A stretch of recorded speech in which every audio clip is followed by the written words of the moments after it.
जुवार बहुत खराब आई है। अमुक जुवार कट्टा में हारी आई है, अमुक कट्टा खराब आई है। अमे एसोसिएशन में आया है लेवा माल, पण हवे देखी तो जुवार खराब ज निकली एवं है। एटले हवे अमे आ जुवार खराब लीजीने बी शुं करवाना। अमारो आदिवासी विस्तार है એટલે સરકારને એવી વિનંતી કે અમે આ બાજુ બધા મકાઈ જ ખાવાવાળા છે, પણ જવાર પહેલી વખત આવી છે એટલે જવાર ખરાબ આવી છે, એટલા માટે સરકારને વિનંતી છે કે સારી જવાર આપે અને આગળ તહેવાર આવે છે એના માટે અમારી સરકાર જરીક ધ્યાન દોરે।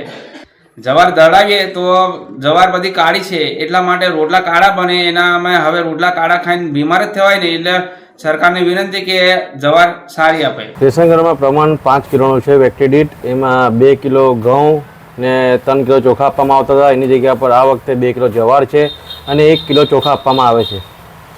જુવારમાં શું પરિસ્થિતિ? જુવાર થોડીક ડંખવાળી છે, એટલે લોકો અમને બહુ બૂમો પાડે છે ઘરાઓ કે તમે આ એવી શું કામ લો છો, પણ અમે શું કરીએ, અમને ઉપરથી આપવામાં આવે છે એવું અમે ઇસ્યુ કરીએ છીએ અહીંયા ગ્રાહકોને।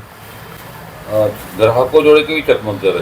ગ્રાહકો અમને બહુ જ બોલે છે કે તમે અમને જવાબ ના આપો, પણ અમે શું કરીએ, ઉપરથી જ આવી છે, અમે અમારે આપવું પડે, છૂટકો જ નથી। છોટાઉદેપુર જિલ્લાના નસવાડી તાલુકામાં 42 સસ્તાનાની દુકાનો આવેલી છે। આપ તસવીરોમાં જોઈ રહ્યા છો, આ નસવાડીની સસ્તાના સંચાલક છે, તેઓના જણાવ્યા મુજબ નસવાડી તાલુકામાં અનાજનો જથ્થો જે ફાળવવામાં આવે છે તેમાં ચોખા એક વ્યક્તિ દીઠ પહેલાં 2 કિલો આપવામાં આવતા હતા, તેની જગ્યા પર 1 કિલો કરવામાં આવ્યા છે, જ્યારે 2 કિલો જુવારનો જથ્થો ફાળવવામાં આવ્યો છે। આ જુવાર જે છે તે સડેલી છે અને તેના કારણે રેશન કાર્ડ ગ્રાહકો જ્યારે લઈ જાય છે ત્યારે તેઓને ખબર પડે છે। અનેક ફરિયાદો રેશન કાર્ડ ગ્રાહકોએ આના સસ્તાના સંચાલકોને કરી છે, જ્યારે સસ્તાના સંચાલકોને આ જથ્થો ગોડાઉનમાંથી આપવામાં આવ્યો છે। ગોડાઉન મેનેજર આને ધ્યાન આપ્યું નથી અને હાલ સસ્તાના સંચાલકો અને રેશન કાર્ડ ગ્રાહકો વચ્ચે જે જુવારના જથ્થાને લઈને ભારે ચકમક પણ જરે છે।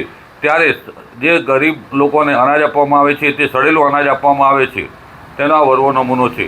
Rafiq Dhaniwala, news, Chhota Udepur.